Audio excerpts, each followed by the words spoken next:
salon Handicap, Emploi et Achat Responsable et je suis avec Amou Bouakaz, expert en management de la différence. Amou, bonjour. Amou, selon vous, comment le handicap peut-il créer de la valeur au sein de l'entreprise? Le handicap rend agile.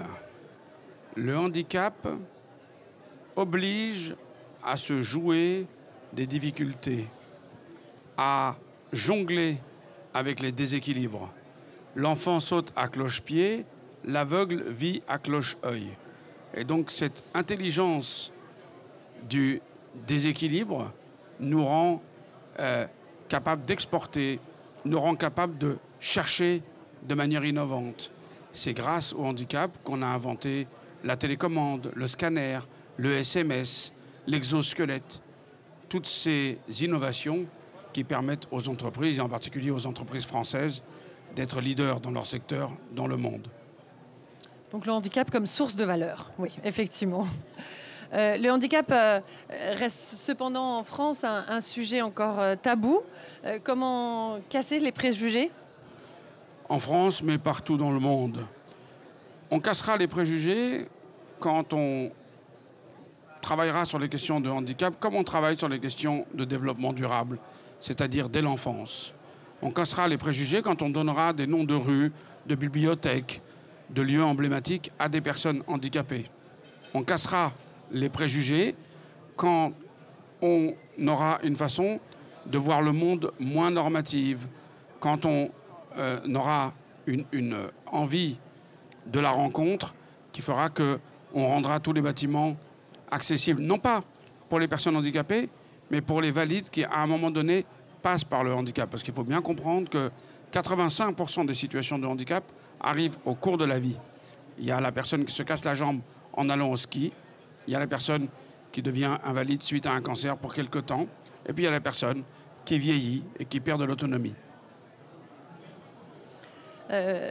Les entreprises de notre époque doivent collaborer avec, doivent avoir des collaborateurs flexibles, adaptables, mobiles. Est-ce compatible avec l'embauche de travailleurs en situation de handicap? Qui est plus flexible qu'une personne handicapée dont le handicap évolue et qui doit chaque matin reconsidérer sa vie à l'aune d'une poussée de sclérose en plaques, d'une perte de vue? La crotte de chien sur laquelle vous marchez le lundi, ce n'est pas le poteau dans lequel vous vous cognez le mardi. Et pourtant, dans un cas comme dans l'autre, vous devez faire face. La personne handicapée, c'est la personne adaptable, mobile, par excellence. C'est la personne qui, par définition, est obligée de faire avec les accidents, joyeux ou pénibles, de la vie. C'est donc quelqu'un qui est idéal dans la conduite de changement, parce que le changement, il le connaît au quotidien.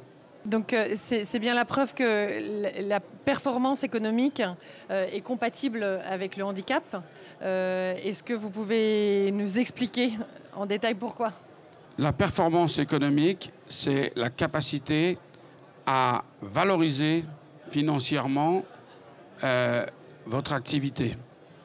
L'un des secteurs qui va être le plus propice à valeur ajoutée, c'est le secteur de la dépendance, c'est le secteur de la domotique, c'est le secteur de la robotique.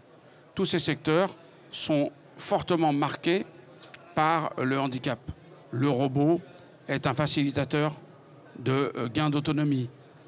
Les nouvelles technologies permettent à beaucoup de personnes handicapées de faire des métiers auxquels ils n'avaient même pas songé. Et donc, les personnes handicapées deviennent de plus en plus un segment de marché qu'il faut servir exactement comme les autres segments de marché, les faire voyager, les faire vivre au quotidien dans leur maison, les faire travailler, leur permettre d'avoir des loisirs.